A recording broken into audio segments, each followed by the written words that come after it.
Hey everyone, thanks for stopping by at 302 Sobriety. Just want to get right into it. Oh, and don't forget, please subscribe, hit the notification button, and like if you like this video. What on October 31st of this year, hopefully with the grace of God, I'll make 6 years sober. I'm just going to go through a little bit of history of myself, what got me to this place and what has changed, and how I cope and deal with this mental illness, this disease that addicts have. Well, for me, I can't speak for you. I can't call you an alcoholic. You have to call yourself an alcoholic and get some help. And this is also geared to the 18 and over, people that are drinking, and I don't want you to get into older age, my age, and pay the price that I've been paying. On October 31st, 2015, I began my journey again. I was 25 years sober, okay? And through life problems, I started drinking. I remember going to my backyard and I knew I was going to drink. I didn't give a crap that I was going to drink again. I was so caught up in the pain and the emotion of what I was going through that when I went to my backyard, I said, God help me, and I took that first shot of vodka, and that kept me going for a little while that day. That was my last day drinking. That's when I started my sobriety, because as it so happened, I asked my higher power to help me. Yeah, I got arrested for DUI. Lost everything. Lost my house, lost my job, lost relationships. I became that evil person that moment as soon as I drank. And I started drinking then, stopped then, but the feeling was like if I never left it. So if my higher power hasn't or didn't intercede, I would have kept on going. That's the part you got to understand. If it wasn't for that DUI to stop me dead in my tracks, and that, let me tell you something, I drank, I was on my way out again to go get a bottle so I can keep drinking. When I went going for some heavenly intervention, there was a police car, not too far, maybe about half a block away from where I lived, and they stopped me. They stopped me and asked me if I was drinking, and I didn't lie. I said yes, I was. I just gonna get a bottle and go back home. And they gave me a sobriety test, and I think it was 0.03 at the time, my BAC. I don't remember, but it was there. So they took me and gave me that, on the road breathalyzer, touch your nose and everything, and the whole 9 yards, and took me to jail, and they let me go that same night. But I had prior reckless driving, alcohol related. So they called me up the day after, and they said, you have to turn yourself in, which I did. I turned myself in and started the ball rolling. Went to jail for 90 days. It was a felony charge. because they combined all my reckless driving with the, how do you call it, the DUI then. And I'm trying to remember the step by step. And if it didn't happen, everything that's happened from that point could have been a whole lot worse. And I say this to you because I have to really see if you understand. Yeah, they stopped me, I got DUI, I lost money, I lost my house, but all that stuff that I lost, I was able to get back. I was a nurse, I'm now retired. I lost my nursing license, and I had to wait 3 years. Well, after I went to jail court, part of the stipulation was probation for a year, privilege of driving. I couldn't drive unless I had a breathalyzer in my car, and I'll get to that a little later. But here I am, 6 years. I went through the steps, I went through the motions. Didn't have a car, didn't have a job, didn't have a house, so I was homeless for quite a while. When people tell me they can't do something and I go back to when I started, without a car, without a job, without a house, I did what had to be done so I'll never do it again. And that was my rock bottom. I was homeless, and then I bought a bike. So I got a bike from a friend. And with that bike, I started riding, and I was riding over 150 miles a day. It's hard to believe, but when you want something, you do it. I wanted to get a job, started getting a job. I got a part-time job. From there, I kept moving forward, saved my money, still living homeless, riding the bicycle from where I was staying in the woods and going by bike.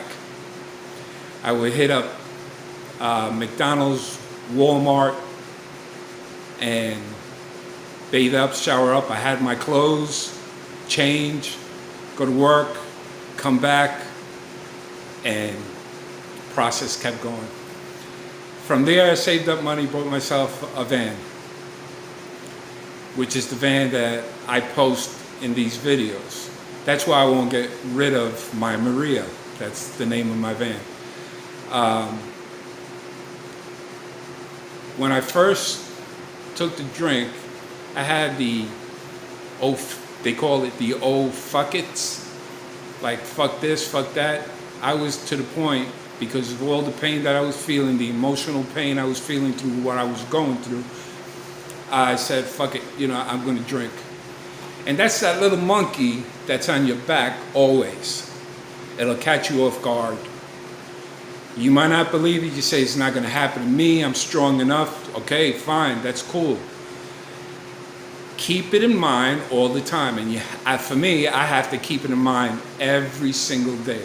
So when I tell you October 31st, I'm gonna make 6 years, really, today I'm clean. I don't know what tomorrow's gonna bring.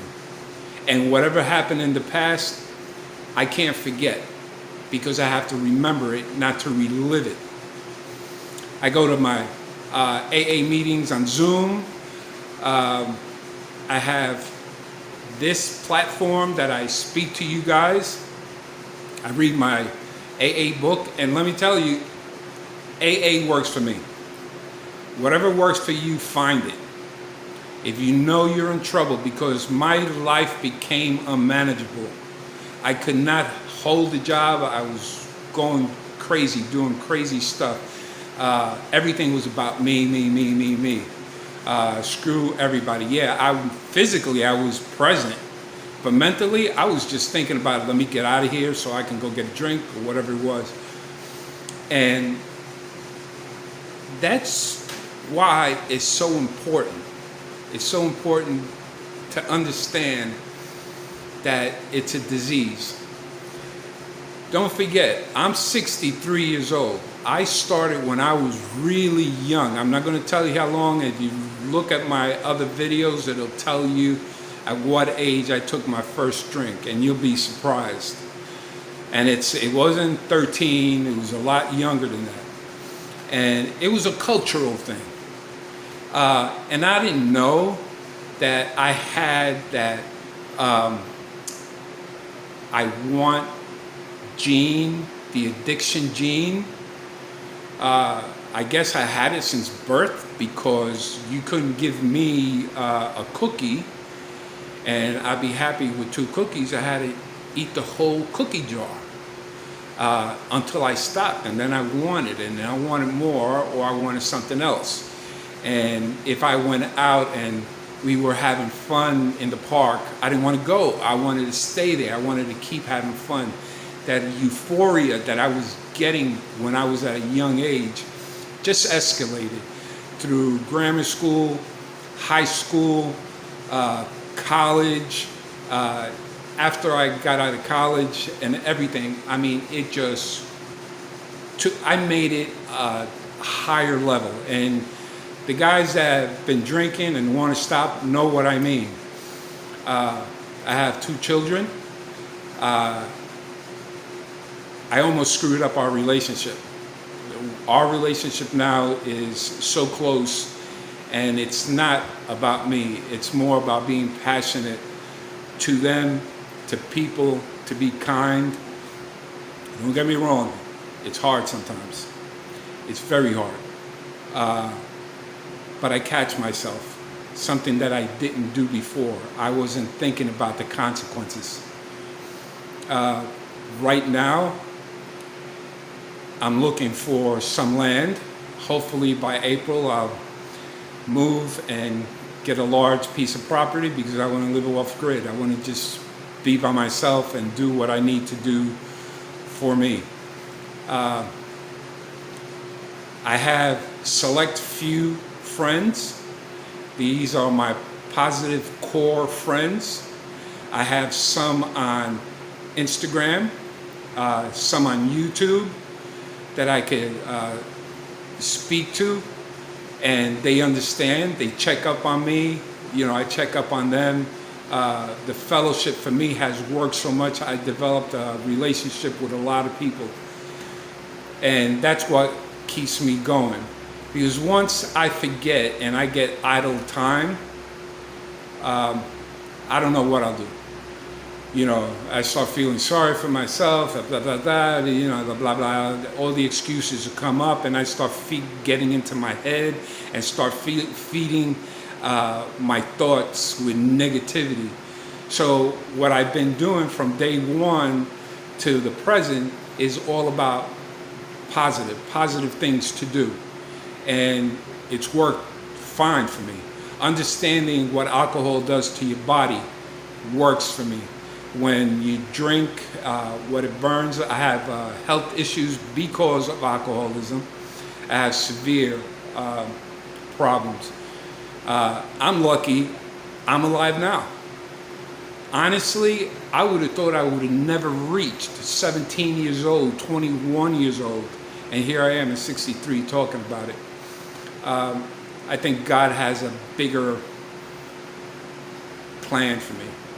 And maybe this is it. You know, it's not a fancy video. It's not, you know, all bells and whistles. I just come out and tell you how I feel during that day. Sometimes I slow up in posting videos, but I will always come back to this platform. I also have the Instagram that I try to help, put positive messages out, you know, some funny messages. But for the most part, everybody that I meet, I'm kind. I treat people the way I want to be treated. I've always been a people pleaser, people person, and I always have to keep that in check. I've always been a controller. I want to control everything, and I can't. The only thing I can control is what's inside. Anything I see out of my eyes, I cannot control. So right now, and as a matter of fact, I'm going to get to the breathalyzer. I still have my van. this year, and this is why I'm saying it's not only about stopping, it's not about losing things, because you could gain all your material things. But I had the breathalyzer, and by moving from one state, and I'm now in Texas, the rules are different. Not the alcohol rules, the driving rules, how you go about getting everything. Well, my breathalyzer is supposed to be up April 23rd of this year. I moved here. Now, if you do the math, when I applied, I had my car registered. They registered my car here in Texas. After getting that registered, I went and tried to get my license. I told them I had a breathalyzer and I want to continue it here in Texas until I complete what I'm supposed to complete in Delaware. Well, behold, it doesn't work that way. After I had the breathalyzer removed, they told me I can't give you a license. Delaware says we can't release you until April 23rd. If I drove from, and it's been already, when I was applying for my license, it was I think in April, May, something there. I haven't been driving. I haven't been out of this place that I'm living. Because if I drove, all hell will break loose. Revoke license, do more time, more fine. So everything that I eat, order, clothes is online. Thank God for the internet sometimes. You know, I go to Amazon, I go to the stores, Walmart, pick what I like, they deliver it to me, I don't have to go out. What I have realized, that though I was locked up in jail for 90 days, I was going crazy. And there was this old man that says, hey, don't think about the outside. Just think about what you're doing here. The time will go fast. And I couldn't get it. I couldn't get it because jail, you know, it wasn't new, but at my age, it was new. When I was younger, I did other things that, you know, 2 days here, 1 day here, and I stopped. I thought I stopped, and then this happened.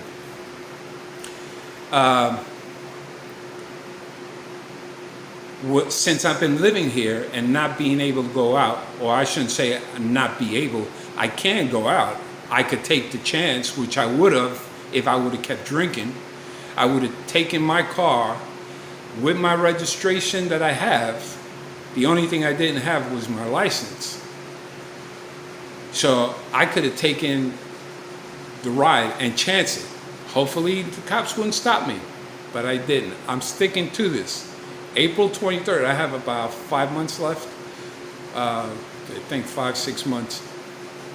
I will finish what I started in Delaware. And that's the last of any legal stuff that I was involved with. And my higher power, when on October 31st, 2015, started me on this journey. My energies that are around me knew what was happening. They said, well, you know, a slap on the wrist and this is not going to help. You're going to have to hit your rock bottom, and I'm going to make you hit your rock bottom. I got it. You know, it is what it is. I lived through it, and that's a big thing for me, because I could easily get into my mind and say, hey, you know, if I would have done this differently, it would have turned out better. No, I don't know. I have no idea how it would have turned out. And from that point on, I took it a day at a time. Today, I'm doing good. And during the course of the 6 years, the first year or two, I had thoughts about drinking when I was going through changes. But I went back to my rooms. I went back to utilizing the tools that I learned in the rooms. And I took it a day at a time instead of thinking about my past, start feeling sorry for myself, and start the whole vicious cycle again. Yeah, I'm a little older, but what are you going to do? I can't get younger and start all over again. Today, I'm sober, and that's what counts. I don't know what the next 3-5 minutes are going to do because it's not here yet. I don't know what my future has to bring. It's not here yet. I'm enjoying right now. I enjoy the people that I meet and everything. Triggers don't bother me the way they used to. As a matter of fact, I could go to a place they serve alcohol. I could go with some guys that drink. It doesn't bother me because I know what I have to do for myself. And it's not that I'm testing myself. It's not that you shouldn't do that if you're that much of an alcoholic. People don't understand. You do what you have to do for yourself.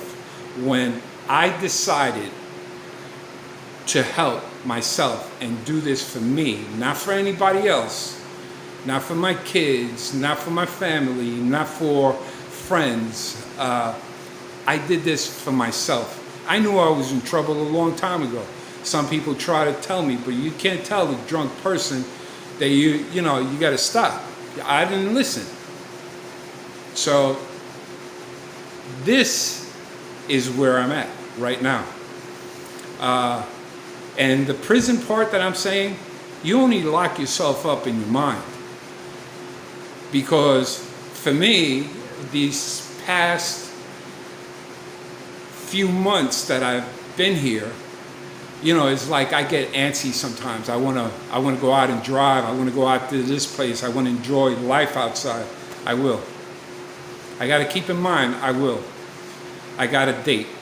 I have the 23rd of April, get my license, and I could get back into the swing of things. But at the same time, there's a blessing behind me being here. I could save my money. I'm saving my money for the land. I've got enough to do what I need to do for myself. I eat well. I'm healthier. I turn more pescatarian, more vegetables than meat. I've lost a lot of weight. When I was high in my, usage, alcohol and drugs, I went up in weight, but I didn't realize, I thought it was weight. My addiction was I would always eat everything I saw and didn't know when to stop, drink at the same time. But the alcohol turns into ethanol and it starts shutting down your systems. And your body, let me tell you, your body is amazing. Your body protects you, but we don't listen. I didn't listen. I was swelling up, retaining water. And it was hard. It was hard. Now I drink basically just water, maybe 1 or 2 cups of coffee. I used to drink 3-4 pots of coffee. I took it to the next level, everything. The reason why I tell you all this is, and for you to hear it, is because I know each one of us has gone through a different path to get where you're at. Stop the madness. It's worth it. It's hard. It takes work. It takes a lot of reminding yourself. Surround yourself with a lot of people that are positive, that help you out, that understand. All of my drunk buddies, I don't communicate with them. But that's who I was. That's not who I am. I'm different now. People get frozen in time and they say, well, if they saw me now, they say, oh, Michael's still the same person. No, Michael's not the same person. I'm a lot calmer. I'm a lot slower. I think things through. What I have to work on constantly is I have the need to answer back real quick. And I have to count. I have to stop and say, "Now, is this the time to do it? Maybe I could come back and just talk it different." So I have to calm my emotions down. I've been doing pretty good at it. You know, I haven't been going off on anybody. And there's people that have been up to my face and everything, and I just shake my head and everything. It's not because I'm a punk. You know, it's not because I'm weak. It's because I know where I'm going to go, and I don't want to get there. So do yourself a favor. Get the help you guys need. Stay strong and sober. I know this is a long video. Please like, subscribe, and hit that notification. I will do a video hopefully every day. Shorts I'll put something up on YouTube. I put on TikTok, and I also have on Instagram. Please stay strong and sober. Look at me. I'm doing all right. I hope you're doing all right. Thanks for listening.